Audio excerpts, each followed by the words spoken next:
اور امیر ترین ملکوں کے اندر ہیلتھ انشورنس ہوتی ہے، لیکن ہیلتھ انشورنس کے لیے ان کو پریمیم دینا پڑتا ہے.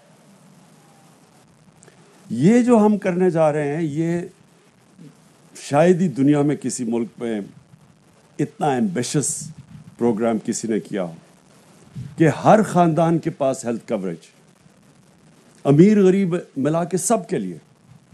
اور پھر سے میں ریپیٹ کرتا ہوں، گورنمنٹ ہاسپٹل میں نہیں، صرف کسی بھی ہسپتال میں، پرائیویٹ ہاسپٹل میں، جدھر وہ سمجھتے ہیں بہتر علاج ان کو ملے گا، وہ جا سکتے ہیں اپنے ہیلتھ کارڈ سے.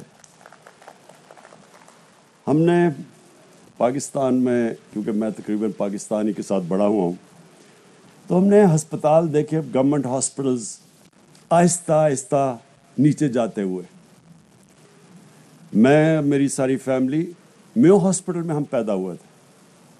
اس وقت گورنمنٹ ہاسپٹلز کی بڑی اچھی سٹینڈرڈ تھی، لیکن ہم نے آہستہ آہستہ دیکھا کہ صرف امیروں کے لیے پرائیویٹ ہاسپٹلز ہو گئے، اچھا علاج، اور بیچارہ عام آدمی گورنمنٹ ہاسپٹلز میں جاتا تھا جن کی سٹینڈرڈ گرتی گئی.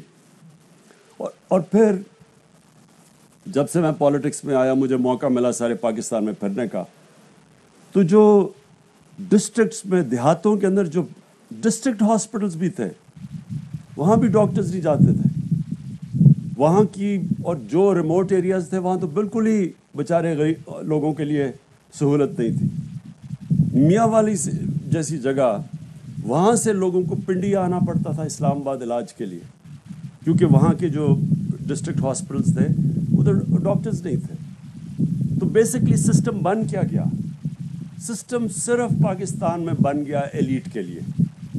پیسے ہیں تو علاج کرواؤ، اچھا علاج چاہیے، پیسے چاہیے. غریب ہے وہ بیچارہ ٹھوکریں کھاتا پھرے. آپ کے پاس پیسے نہیں ہیں، یہ ملک کے اندر آپ کے لیے علاج کی سہولت یا اچھی تعلیم کی سہولت نہیں تھی. اور ہم، پھر سے میں ریپیٹ کرتا ہوں، میں اپنی قوم کو بار بار بتاتا ہوں، یہ کسی مقصد کے لیے ملک بنا تھا.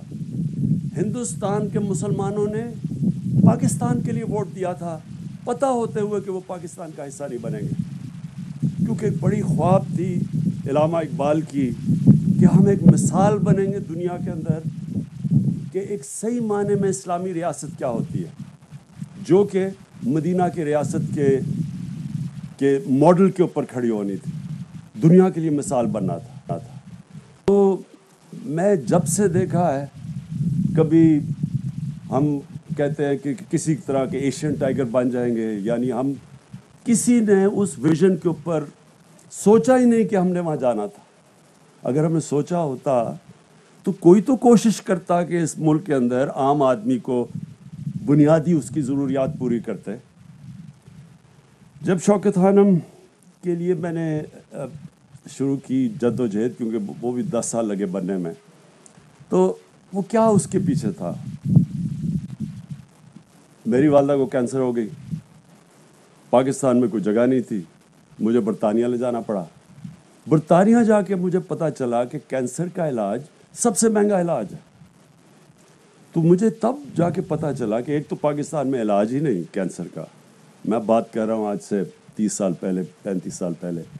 اور اس کے بعد جو علاج ہے اس کا خرچہ اتنا زیادہ ہے کہ، اور جن کم ہاسپٹلز میں ہوتا، عام آدمی افورڈ ہی نہیں کر سکتا وہ، اور باہر تو وہ لے جا نہیں سکتا. تو تب میں نے سوچا تھا شوکت خانم کا. اور یہ ڈاکٹر فیصل بیٹھے ہوئے ہیں، یہ پہلے دن سے شوکت خانم میں رہے ہیں، ان کو پتہ، یہ آپ کو بتائیں گے کبھی کہ ہم جب ہاسپٹل کھولا ہم نے، تو ہم نے ایک باہر سے چیف ایگزیکٹو ہاسپٹل کا بلایا، کیونکہ یہاں ایکسپرٹیز نہیں تھی. اس نے پہلی میٹنگ میں ہمیں کہا کہ اگر آپ نے 5% سے زیادہ کینسر کے مریضوں کا مفت علاج کرنے کی کوشش کی، میں آج، وہ منٹس میں کہتا ریکارڈ کر لو، یہ 3 مہینے میں یہ ہاسپٹل بند ہو جائے گا. تو وہ، مجھے ابھی بھی اس کا نام ہے ڈیوڈ ووڈ، وہ تو 3 مہینے کے بعد چلا گیا. لیکن آج تک وہ ہاسپٹل جو 70 کروڑ روپے کی سے بنا تھا، وہاں ہر سال 10 ارب روپیہ وہ ہاسپٹل غریب مریضوں کے علاج پہ خرچ کرتا ہے 10 ارب روپیہ. تو میں اس سے میں نے کیا سبق سیکھا تھا؟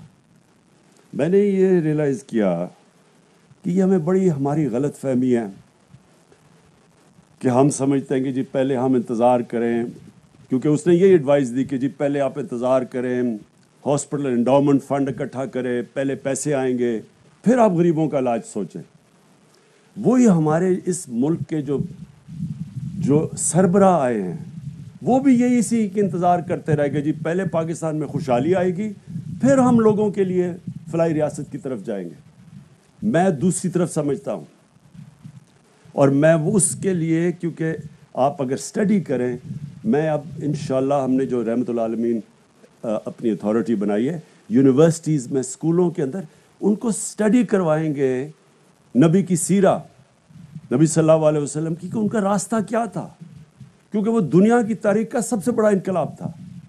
تو انہوں نے کیا مدینہ میں کیا ثابت کیا تھا؟ پہلے انہوں نے فلاحی ریاست بنائی، پہلے ریاست کے اندر رحم آیا، انہوں نے اپنے کمزور طبقے کی ذمہ داری لی.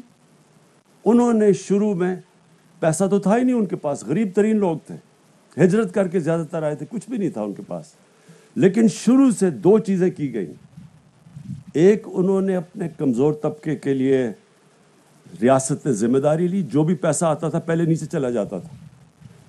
اور دوسری چیز، رول آف لا قائم کیا، قانون کی حکمرانی قائم کی. ان دو پرنسپلز کے اوپر مدینہ کی ریاست بیس تھی. ہم نے دونوں ہی نہیں کیا. ایلیٹ کیپچر ایک طرف ہو گیا، طاقتور کے لیے قانون، کمزور کے لیے دوسرا. اور دوسری چیز، ہم نے کبھی کوشش ہی نہیں کی فلاحی ریاست کی طرف، بلکہ امیر غریب میں فرق بڑھتا گیا. تو یہ جو آج قدم اٹھایا گیا ہے، یہ انشاءاللہ وقت ثابت کرے گا کہ یہ ایک ڈیفائننگ مومنٹ ہے پاکستان میں. یہ وہ قدم ہے جو اس کی، میں پھر سے ریپیٹ کرتا ہوں، عظمت کا راستہ ہے. قوم بڑی تب ہوتی ہے جب ساری قوم سٹیک ہولڈر بن جاتی ہے قوم میں. ملک کی سیکیورٹی، جو ہم کہتے ہیں نا نیشنل سیکیورٹی تو عوام دیتی ہے. جب وہ عوام یہ فیصلہ کرتی ہے کہ اون کرتی ہے ملک کو کہ یہ میرا ملک بھی ہے، تب وہ قوم تکڑی ہوتی ہے، تب وہ ملک تکڑا ہوتا ہے. جب صرف چھوٹے سے ایلیٹ کے لیے، انگلش میڈیم چھوٹے سے طبقے کے لیے علاج، تھوڑے سے پرائیویٹ ہاسپٹل اس طبقے کے لیے، اور اگر آپ زیادہ اپنے ملک کو پیسہ لوٹ لیا تو آپ باہر جا کے اپنے ٹیسٹ بھی باہر کرواتے ہیں. باقی عوام کی کسی کو فکر ہی نہیں ہے. ان کی کیا سٹیک ہے ملک کے اندر؟ کیوں میں پاکستان کے لیے لڑوں؟ کیوں میں ہر روز دعا کروں کہ اللہ میرا ملک قائم رہے، جو ملک مجھے پوچھتا ہی نہیں ہے، جو میری بنیادی ضروریات ہی نہیں پوری کرتا؟ تو یہ 450 ارب روپیہ یہ خرچ کیا جا رہا ہے اس ہیلتھ انشورنس کے اوپر. یہ پاکستان کی تاریخ میں کبھی اس سے قریب بھی کوئی پہنچا نہیں کسی ویلفیئر پروگرام کے لیے.